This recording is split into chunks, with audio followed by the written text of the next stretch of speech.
Shalom Bapak Ibu Saudaraku, mari kita sama-sama mengagungkan Allah kita hari ini.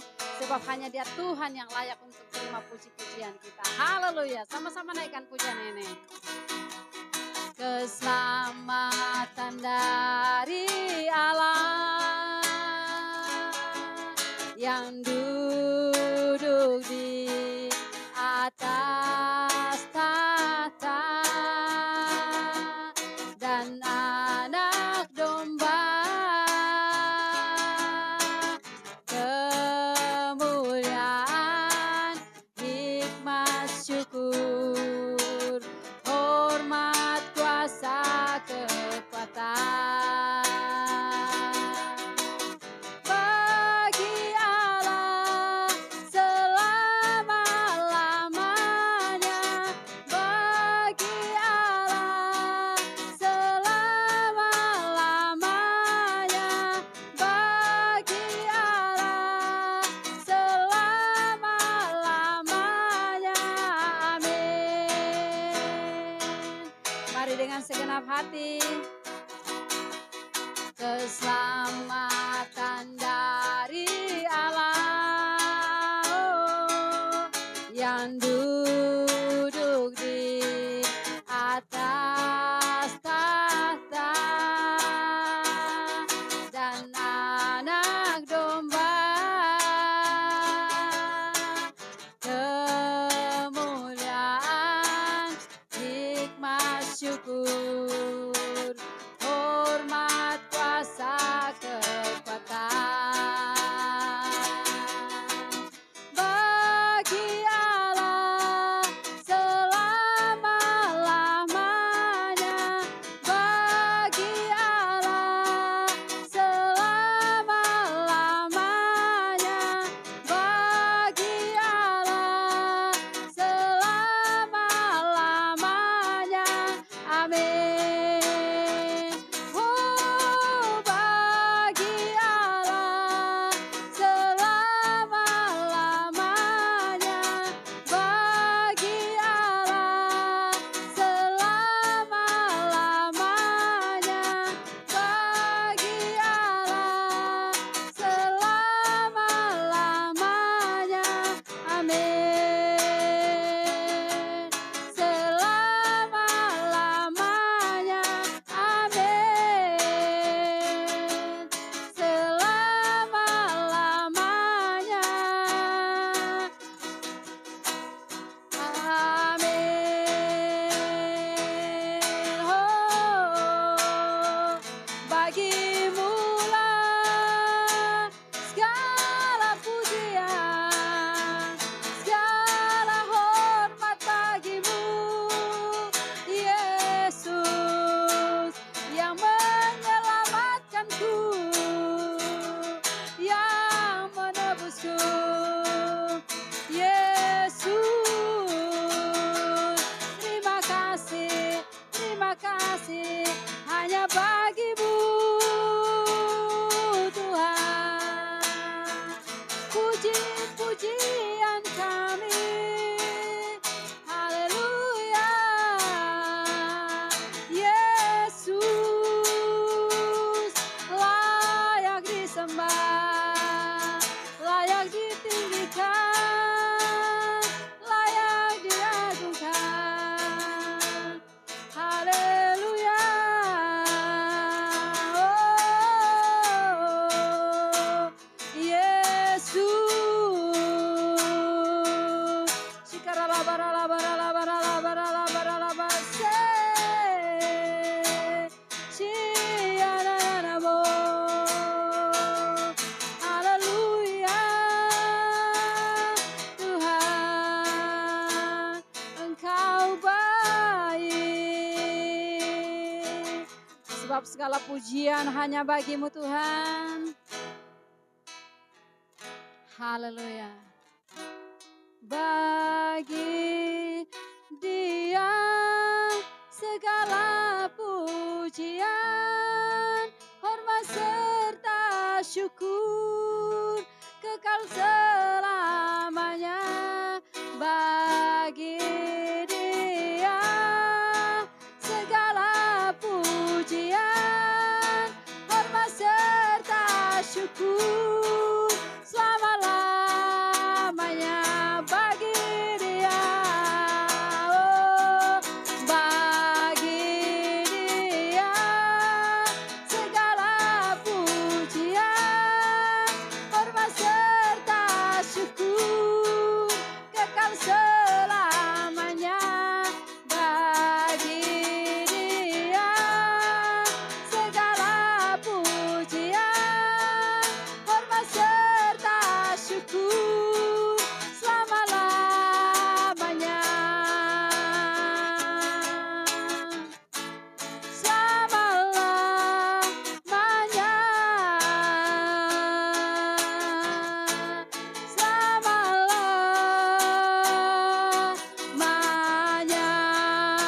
Sorak-sorai meriah bagi Allah kita. Haleluya.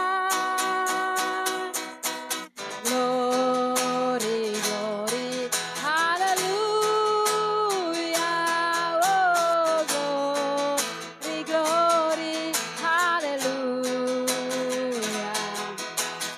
Glory, glory, hallelujah, hallelujah. Puji, glory, glory. Glory, glory, hallelujah. Glory, glory, hallelujah. Glory, glory, hallelujah, hallelujah. Puji, lebih sungguh nyanyikan pujian ini. Glory, glory, hallelujah. Glory, glory, hallelujah. Amin. Glory, glory, hallelujah. Hallelujah. Puji, hallelujah. Hallelujah.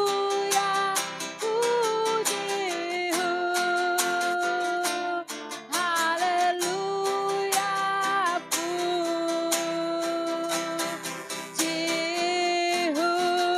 Puji, hallelujah. Salam Bapak Ibu yang dikasihi Tuhan, bersama saya Pendeta Yusha Jarwo. Hari ini kita akan bersama-sama belajar firman Tuhan.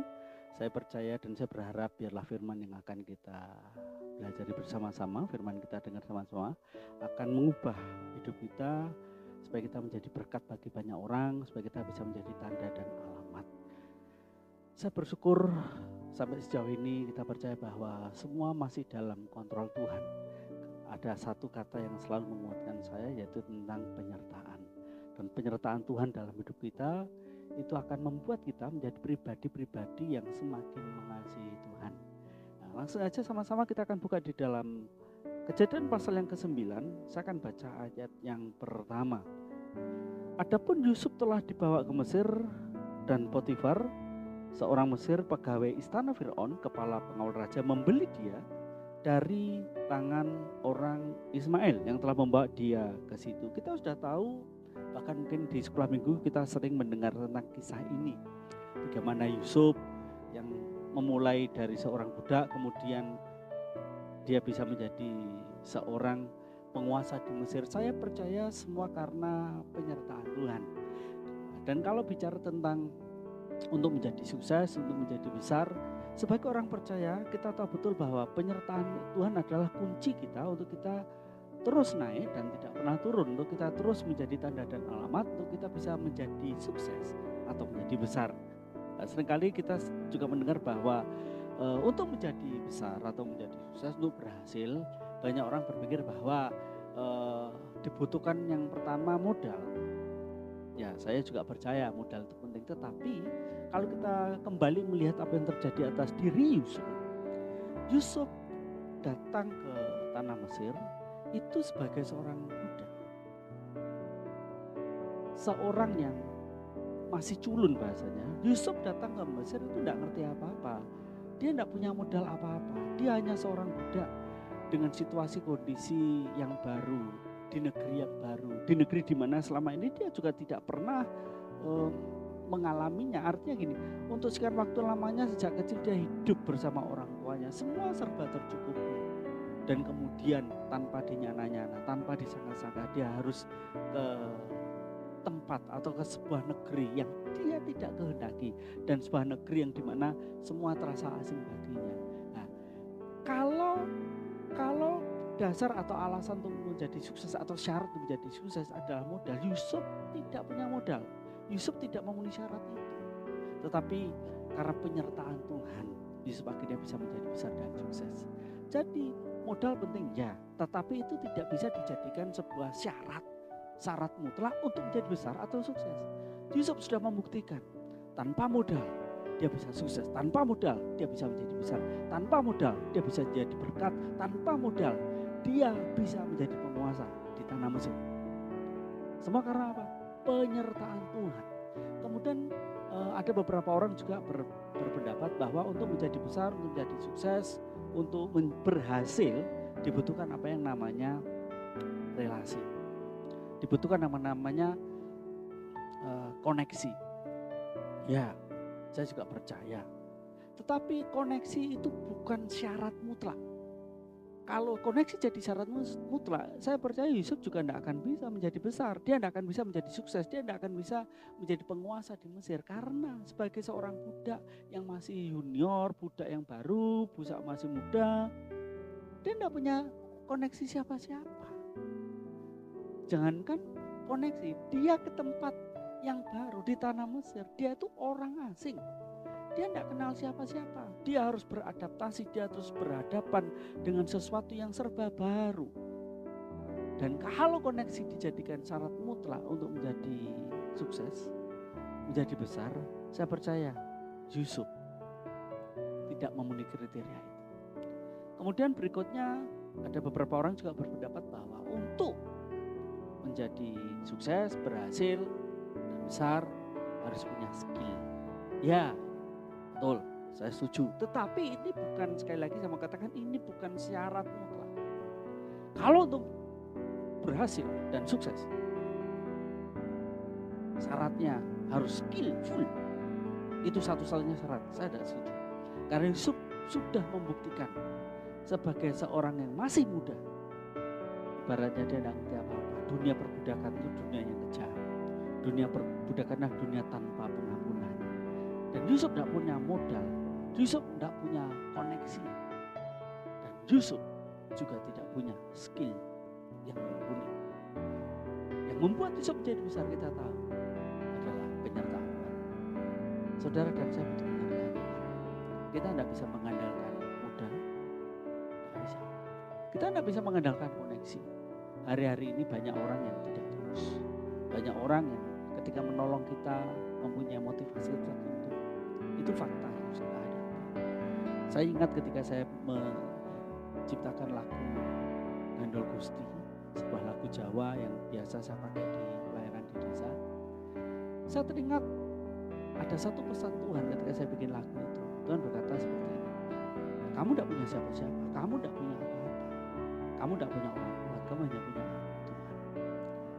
Saya sadar bahwa saya butuh Tuhan, saya butuh penyertaan Tuhan. Saya sadar saya tidak punya siapa-siapa dan saya tidak punya apa-apa. Kalau saya mengandalkan manusia, semuanya bisa lewat. Di dunia ini tidak ada yang tidak bisa diguncang. Firman Tuhan berkata langit dan bumi akan lenyap. Tetapi ingat saudara, firman-Nya tidak akan. Dengan kata lain, langit dan bumi yang kelihatannya kekal, yang kelihatannya abadi itu bisa lenyap. Apalagi yang ada di bawah langit dan yang ada di atas bumi. Termasuk orang-orang yang mempunyai jabatan, mempunyai kekayaan, mempunyai modal, mempunyai skill, mempunyai kekuasaan dan lain sebagainya. Kalau saudara mengandalkan sesuatu yang bisa digoncangkan, ketika itu digoncang pasti saudara juga akan digoncang. Kita tidak boleh mengandalkan siapapun. Kita butuh penyertaan Tuhan. Kita hanya bisa mengandalkan Tuhan. Suatu saat saudara akan kecewa ketika saudara mengandalkan seseorang dan orang itu ternyata memiliki motivasi yang lain. Dunia dengan segala isinya akan lenyap, tetapi firman-Nya penyerta. Oleh sebab itu, andalkanlah Tuhan sebagai satu-satunya yang ada di dalam dunia. Dan ketika bicara tentang penyertaan Tuhan, ada beberapa poin yang akan kita pelajari hari ini.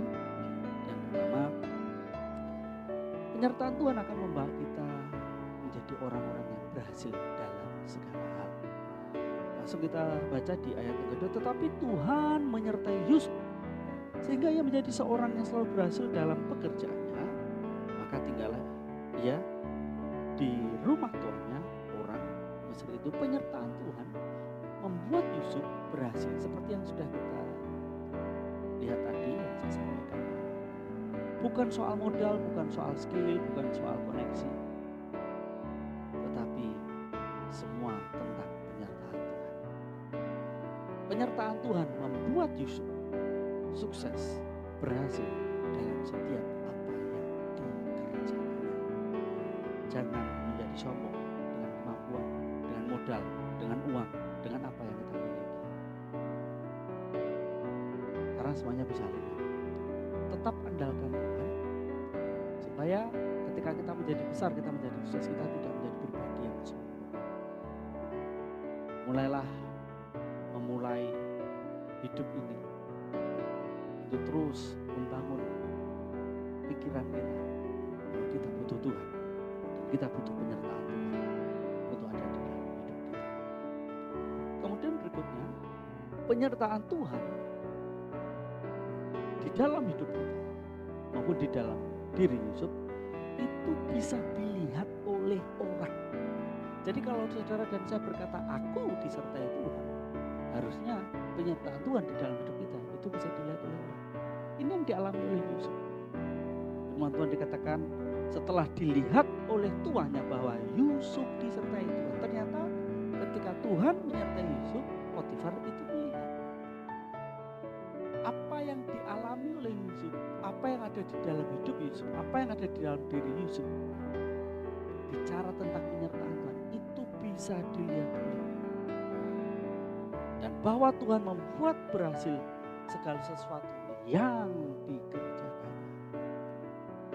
Harusnya setiap orang percaya itu mempermudah orang lain untuk ketemu dengan Tuhan.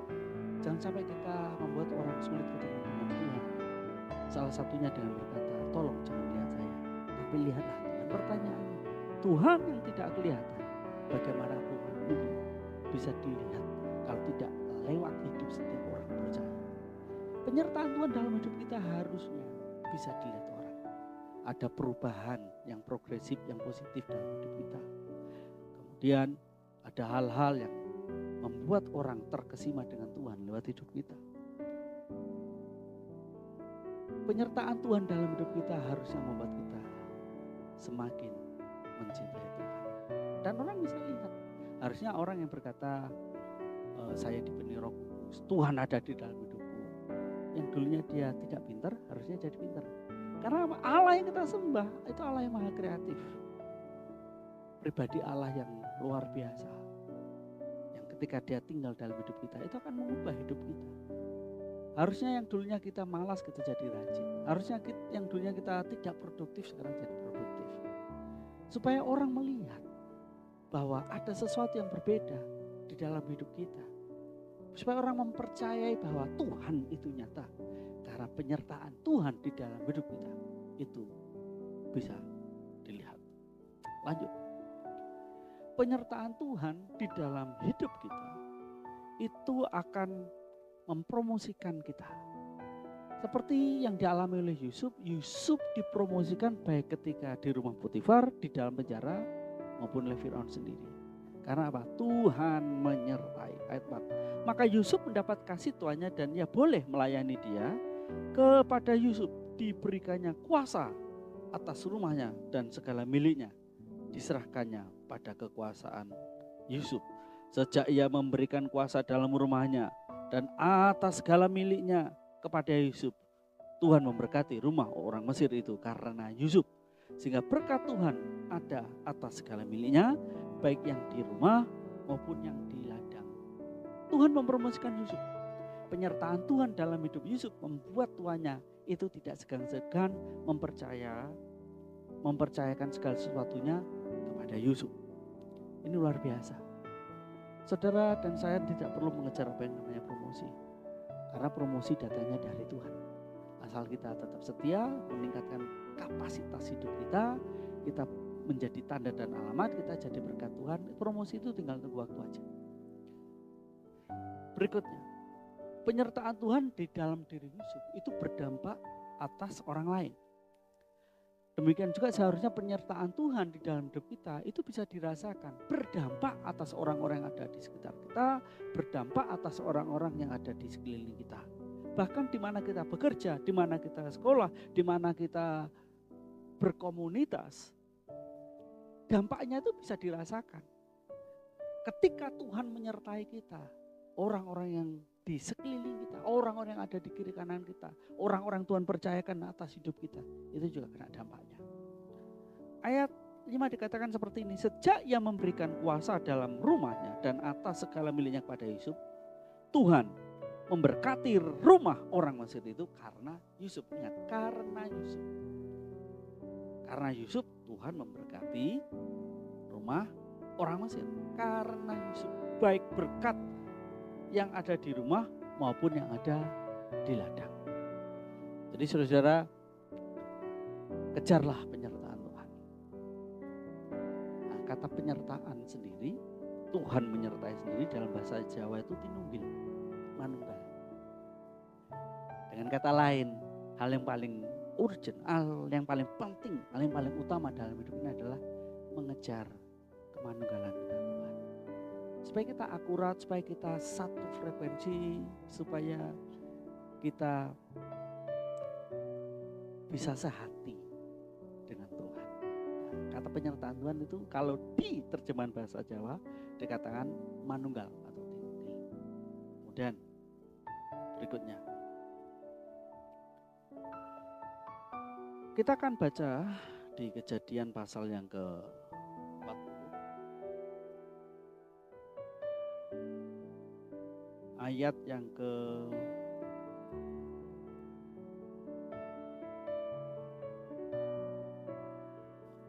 Kejadian pasal yang ke-40 ayat yang ke-14. Kejadian 40 ayat 14, tetapi ingatlah kepadaku apabila keadaanmu telah baik nanti. Tunjukkanlah terima kasihmu kepadaku dengan menceritakan hal ihwalku kepada Fir'aun dan tolonglah keluarkan aku dari rumah ini. Mundur ke belakang, Kejadian 39 ayat yang ke-7. Selang beberapa waktu istri tuanya memandang Yusuf dengan birahi. Lalu katanya, marilah tidur dengan aku. Tetapi Yusuf menolak dan berkata kepada istri tuanya, dengan bantuanku, tuanku itu tidak lagi mengatur apa yang ada di rumah ini, dan ia telah menyerahkan segala miliknya pada kekuasaanku. Bahkan di rumah ini ia tidak lebih besar kuasanya daripadaku, dan tiada yang tidak diserahkannya kepadaku selain daripada engkau. Sebab engkau istrinya, bagaimanakah mungkin aku melakukan kejahatan yang besar ini dan berbuat dosa terhadap Allah. Poin yang berikutnya itu dua hal. Penyertaan Tuhan yang itu akan memampukan kita untuk hidup suci, hidup benar, hidup sesuai dengan kebenaran firman Tuhan. Bukanlah yang mudah bagi seorang Yusuf, di mana dia mempunyai paras yang elok dan hati yang baik. Ini tipe-tipe ciri-ciri menantu yang dicari oleh para mertua ini. Kenapa Yusuf mampu melakukan itu? Karena ada Tuhan yang manunggal dalam hidupnya. Kemanunggalan Tuhan dalam hidup kita itu akan memampukan kita untuk hidup benar, untuk hidup suci, untuk hidup kudus. Nah, ini yang terjadi atas hidup Yusuf. Tidak mudah saudara, pada waktu itu belum ada CCTV, waktu itu belum ada televisi dan lain sebagainya. Sebenarnya untuk berbuat dosa bagi Yusuf itu hal yang mudah, hal yang gampang. Toh dia juga bisa saja dia berpikir seperti tidak apa-apa, yang penting nanti saya minta ampun sama Tuhan, kelar, selesai. Mungkin dia bisa berkata seperti itu, tapi dia tidak lakukan itu. Dia terus hidup dalam kebenaran. Yang terakhir, penyertaan Tuhan itu akan membawa kita untuk semakin mengakui kedaulatan Tuhan dan menghilangkan keakuan kita sendiri di hadapan Tuhan. Kalau saudara perhatikan apa yang kita baca, ketika Yusuf digoda oleh istri Potifar, Yusuf sukses menolak untuk berbuat dosa. Itu bagus. Dan itu luar biasa. Ini yang dikehendaki Tuhan. Tetapi ada satu sisi lain yang Tuhan tidak menghendakinya. Yusuf berkata seperti ini. Dengan bantuanku, tuanku itu tidak lagi mengatur dan lain sebagainya. Terus Yusuf berkata gini, kalau tidak ada aku, ini semua karena aku, ini karena bantuanmu. Pekerjaan rumah, pekerjaan yang ada di tempat ini pasti kacau. Ini semua karena aku. Dengan kata lain, ketika Yusuf sudah hidup benar, tetapi selama akunya masih ada, Saya mau tanya, Yusuf akhirnya lolos atau tetap masuk penjara? Yusuf tetap masuk penjara. Walaupun kita tahu dan saya percaya bahwa rumah Potifar itu bukan tujuan akhir Yusuf. Tujuan akhir Yusuf itu bukan di rumah Potifar. Tetapi Tuhan tetap menghendaki supaya Yusuf tidak hidup dalam kesombongan. Tuhan menghendaki untuk Yusuf menanggalkan segala keakuannya, mengakui kedaulatannya secara penuh. Nah, mungkin saudara dan saya tanpa sadar sering melakukan hal ini. Itu kalau bukan karena aku, kalau tidak ada aku pelayanan ini tidak jalan. Kalau bukan karena aku gereja itu tidak terbangun. Kalau tidak ada aku pelayanan ini pasti akan kacau. Seringkali kita berkata seperti itu, kita lupa bahwa kalau tanpa penyertaan Tuhan, apapun yang kita kerjakan akan sia-sia. Apa yang kita baca ketika Yusuf di rumah Potifar, baik di penjara, ketika dia sudah bisa mengartikan mimpi dari rekannya yang ada di penjara. Yusuf berkata, nanti katakan aku ya. Tolong ceritakan apa yang sudah aku sampaikan padamu kepada Firaun. Dengan kata lain, akunya masih belum hilang. Di rumah Potifar akunya belum hilang. Akhirnya masuk penjara. Di penjara pun Yusuf juga melakukan hal yang sama. Yusuf, akunya itu masih ada itu. Ingat akan aku. Dengan kata lain ya, kamu sudah tak tolong. Jangan lupa akan aku. Pernah tidak saudara lakukan itu? Saudara berharap ketika saudara sudah membantu seseorang, berbuat banyak, hidupnya berjasa. Saudara malah tidak mengandalkan Tuhan. Saudara mengandalkan, berharap orang itu akan membalas jasa saudara. Yusuf akhirnya tetap harus masuk, bahkan butuh waktu 2 tahun untuk diingat kembali. Tetapi puji Tuhan, kita akan baca ayat yang terakhir. Kejadian 41.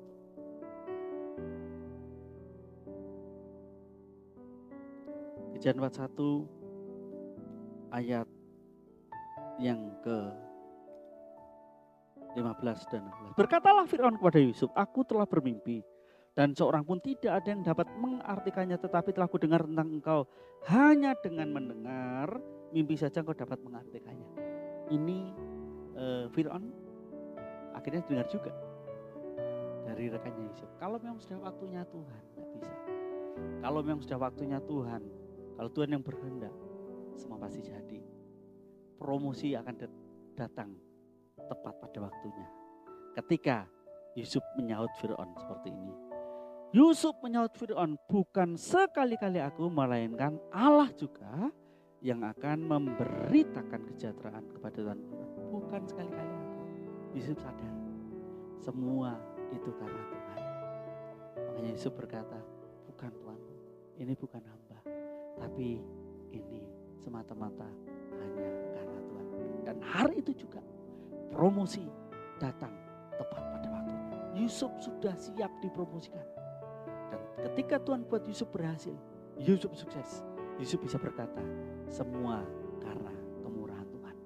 Semua karena penyertaan Tuhan, bukan karena saya. Puji Tuhan, firman Tuhan kiranya memberkati kita. Firman Tuhan kiranya menjadikan kita untuk semakin mengasihi Tuhan, mencintai Tuhan. Semangat Light of Blessing yang diberkati Tuhan. Mari sama-sama kita akan akhiri dengan berdoa. Mari kita berdoa. Bapa di dalam surga, kami bersyukur. Kami semua sudah mendengar firman-Mu, bersama-sama belajar firman-Mu. Satu hal, hidup kami harus akurat dengan Tuhan. Kami tidak boleh hidup mengandalkan diri sendiri. Kami harus ingat bahwa Allah berdaulat penuh atas hidup kami. Angkat tanganmu. Biarlah berkat anugerah dari Bapa, Putra dan Roh Kudus menyertai-Mu dimanapun kau berada. Untuk menjadikan kau kepala dan bukan ekor. Jadilah hamba-hamba Tuhan yang bisa dipercaya. Jadilah tanda dan alamat. Jadilah penuai-penuai. Di dalam nama Tuhan Yesus Kristus. Mari semua yang cinta Tuhan katakan sama-sama. Amin. Tuhan memberkati.